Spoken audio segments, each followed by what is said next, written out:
A Beast Clan alliance. My twin sister Chloe and I were both getting married. The gentle and virtuous Chloe married the equally refined young master of the Serpent Clan. I thought she'd found her perfect match. Turns out the Serpent Clan's young master was even shyer than she was. For 10 years after the wedding, they slept in separate rooms. She ended up a young living widow. Me? I was the bold and fiery one. I was set to marry the Lion Clan's chief. I thought our tempers would match. Little did I know the Lion Clan's chief was as stubborn as I was. After the wedding, it was nothing but arguing, day in and day out. Neither of us would back down. We ended up enemies. Then fate gave us a second chance. We looked at each other and asked in unison, let's swap. Blinking away the haze of rebirth, I exchanged a glance with Chloe. That one look said it all. We had both been reborn. We were back on the day of our engagement. Father said Chloe had a soft nature, and the Serpent Clan's young master was also reserved. Said they'd treat each other with respect after marriage.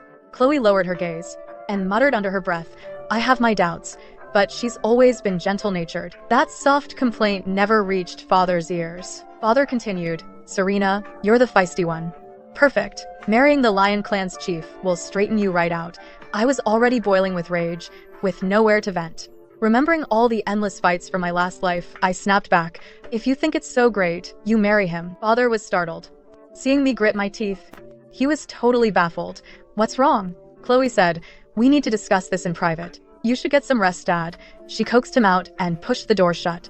I slammed it shut. Finally, it was just Chloe and me. We looked at each other, then nodded in unison. Let's swap. We stayed up the entire night, telling each other everything we remembered from our past lives. Then the next day, we went to see Father.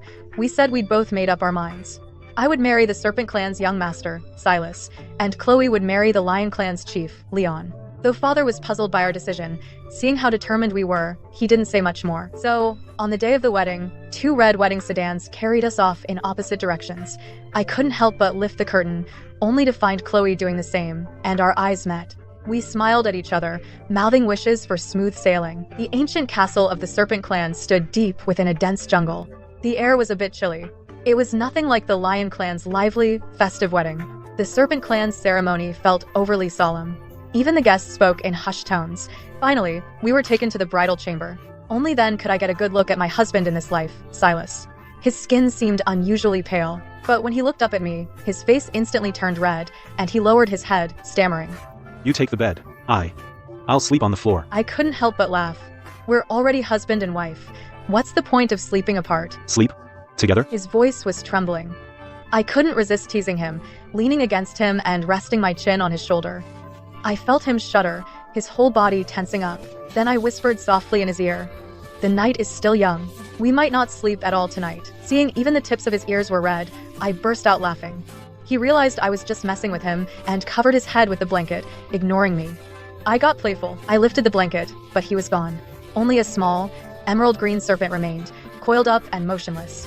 I poked it with my finger, but there was no reaction. After a long pause, he finally said, I'm hibernating. Wake me when spring comes. Ha ha ha, how funny.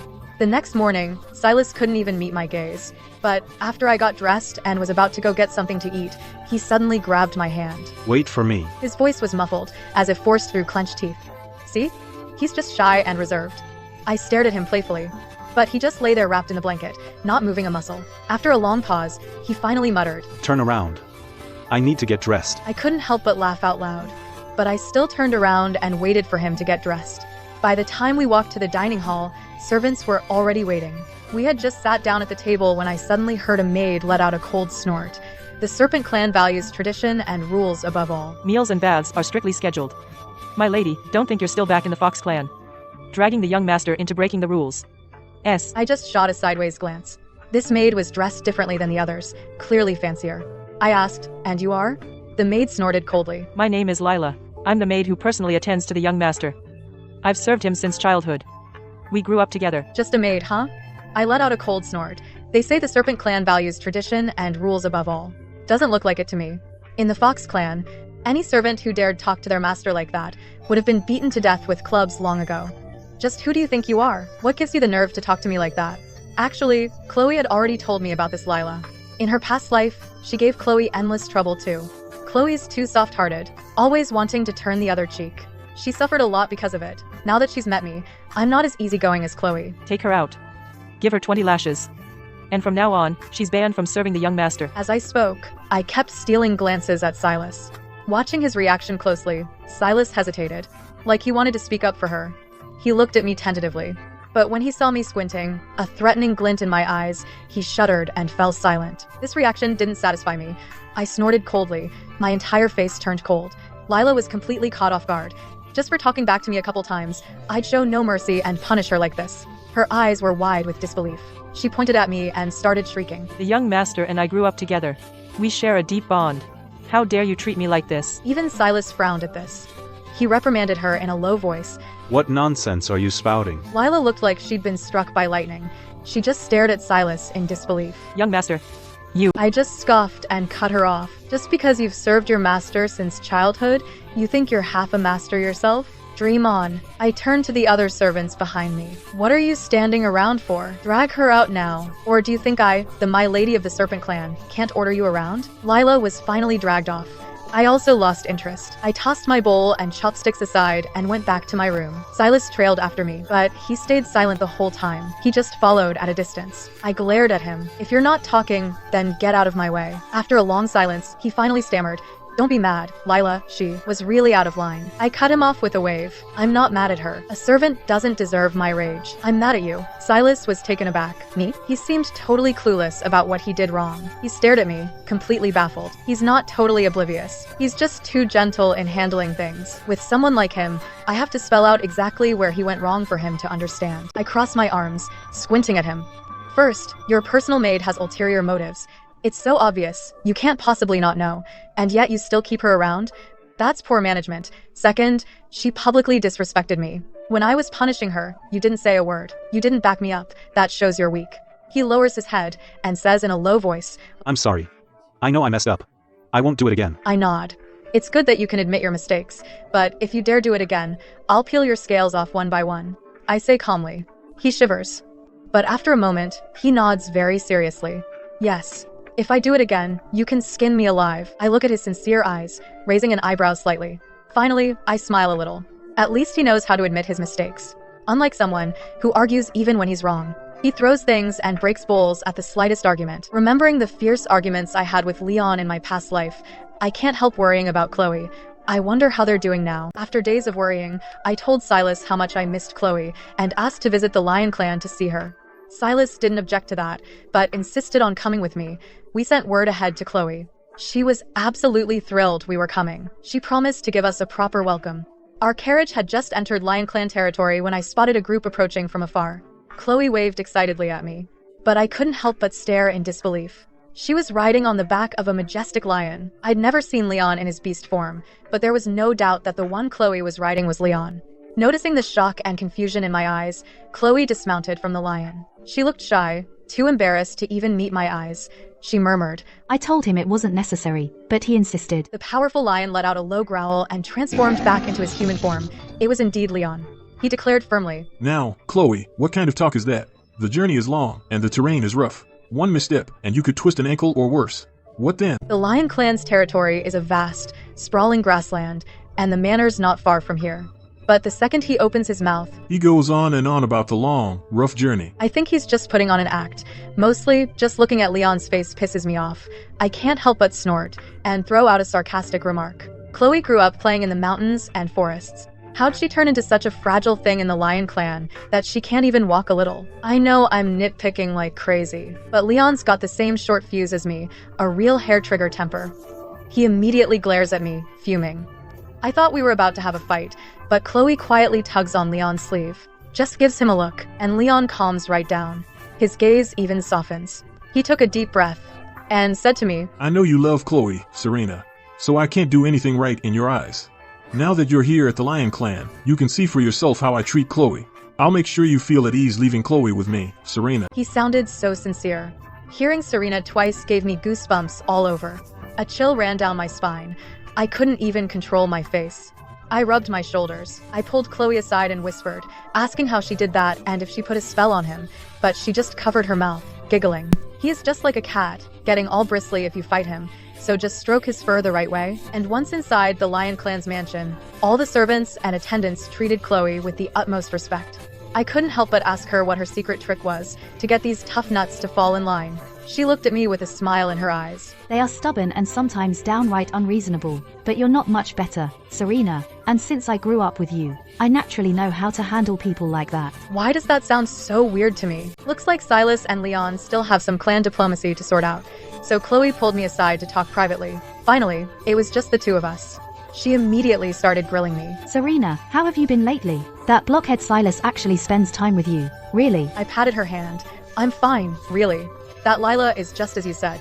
She tried to embarrass me in public, but she wasn't too difficult to handle. I shut her down with just a few words. I sent her packing. Hearing this, Chloe frowned. Just shipping her off isn't gonna cut it. We need to nip this in the bud. I'd never heard Chloe say something like that before.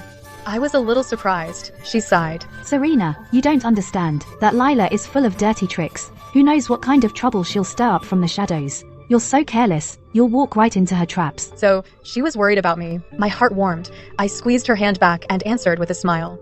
Don't worry, I'll definitely keep my eyes open. We were only supposed to stay with the Lion clan for a few days, but Leon and Chloe were all over each other all day long. He kept dropping one cheesy line after another. Chloe just casually complained, I haven't been sleeping well lately. I've got dark circles under my eyes. He immediately said, Chloe, you'll always be the most beautiful in my eyes. Even your dark circles are beautiful. It gave me the creeps. Chloe was so embarrassed she kept looking around, pretending to be busy, but Silas's eyes lit up, and he asked Leon to teach him. He said, I'm not good with words. It's hard for me to express my feelings. If I could learn a line or two. I strictly forbade him from learning those corny pickup lines. We only stayed for 2 or 3 days before heading back. Before we left, Chloe reminded me to keep an eye on that Lila, and I took it to heart. I sent someone specifically to watch her. I told them to report to me at the slightest sign of trouble.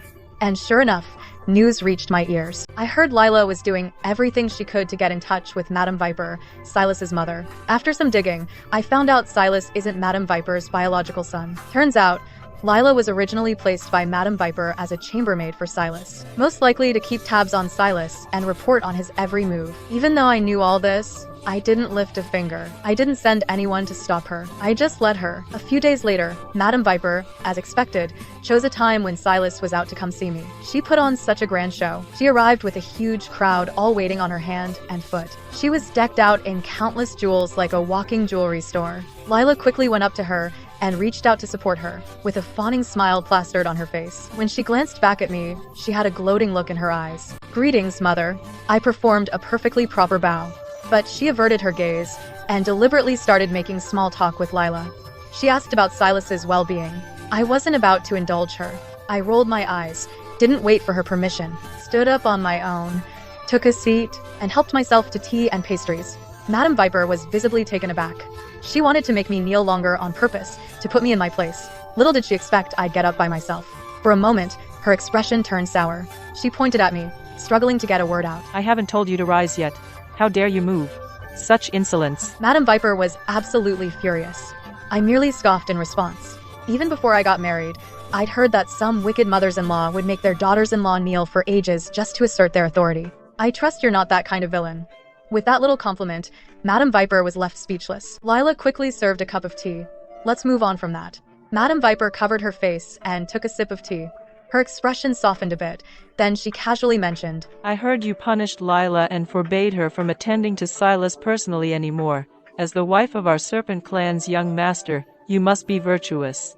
If this gets out, people will say you're intolerant. I simply watched her calmly as she rambled on, thinking she had everything under control, even trying to give me an out. All right then, after all, you're newly married. There are many rules you still need to learn.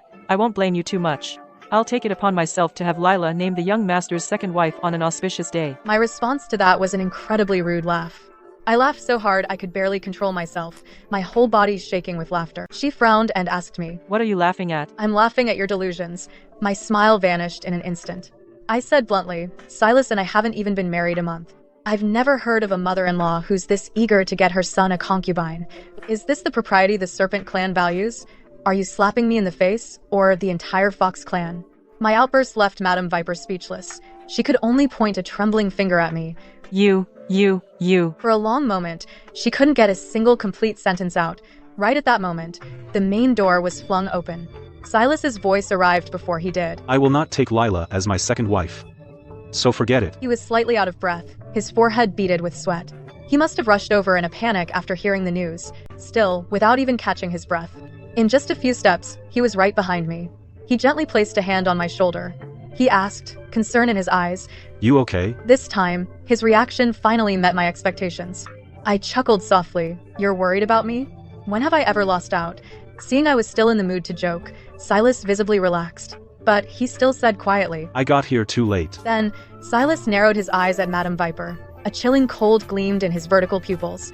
Madame Viper suddenly felt a chill on the back of her neck. For the first time, from this slow and dim-witted foster son of hers, she felt an oppressive pressure. It left her speechless. Mother, I know all about your schemes and methods. Silas spoke coldly. I'll let bygones be bygones. But from now on, if you try to meddle in my affairs again, don't blame me if things get ugly. My father has only one son, me.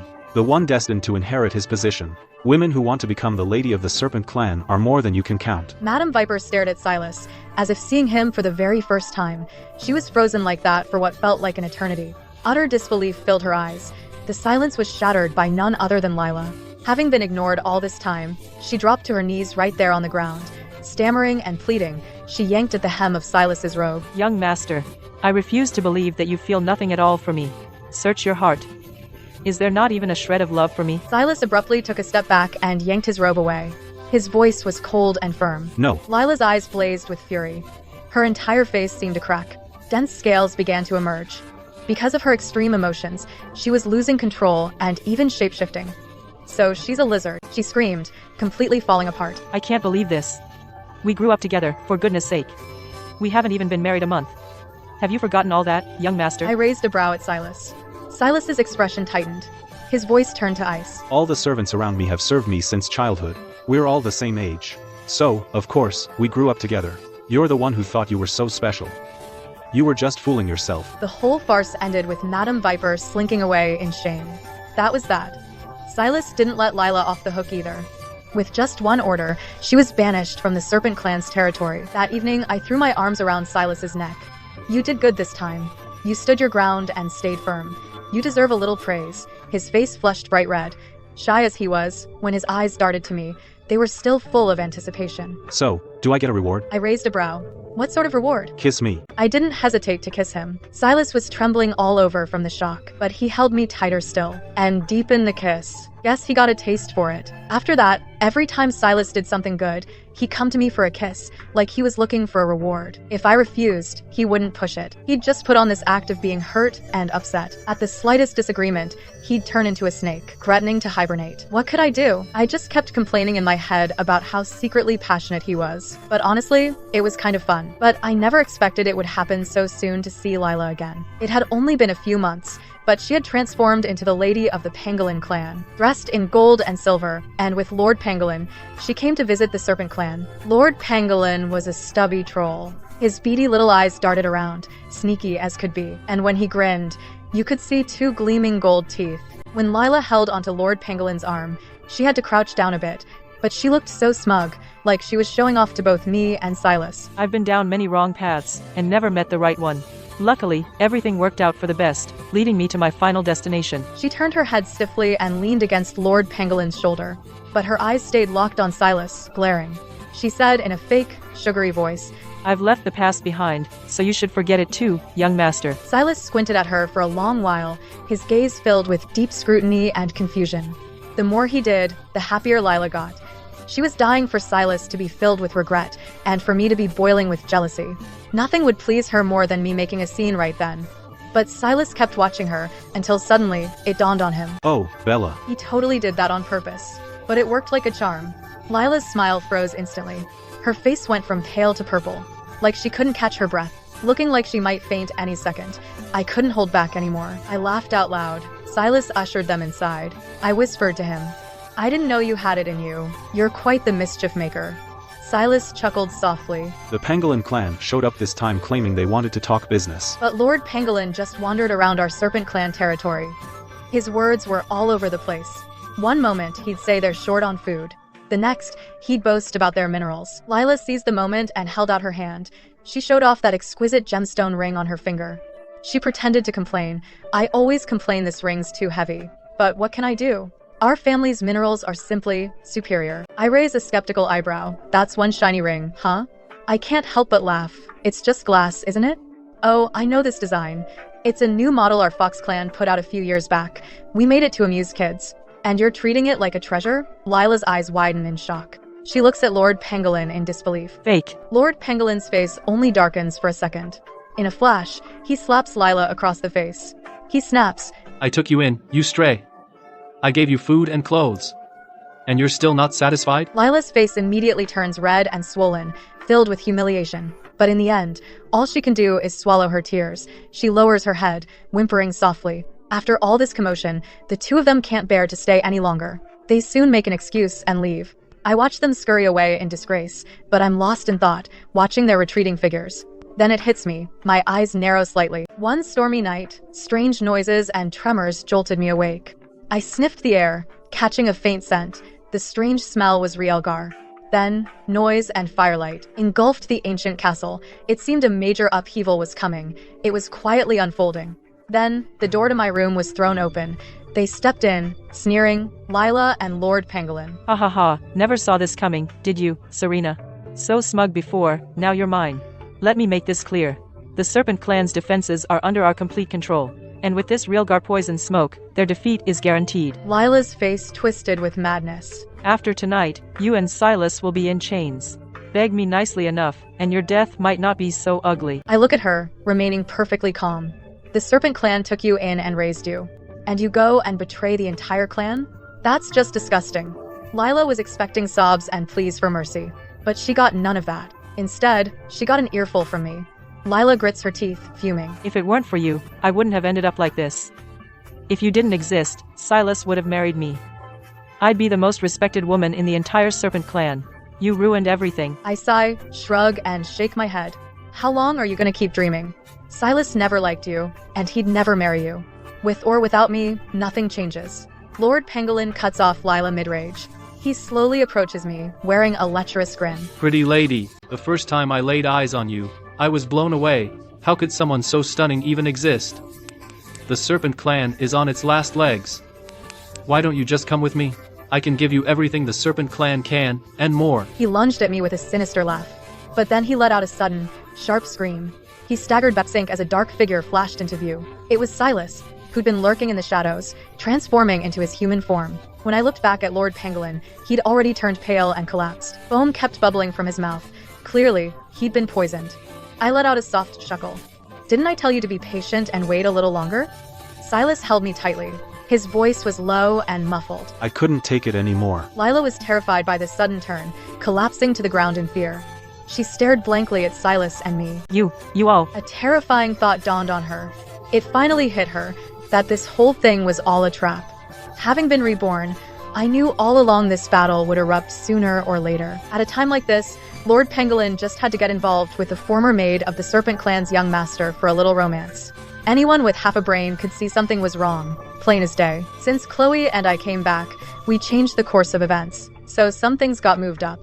Knowing it was coming, I made sure to be ready. A few lion roars sounded outside. Reinforcements from the Lion Clan, immune to Rielgar, arrived in no time. They attacked the Pangolin army, catching them completely off guard. The tables turned in an instant.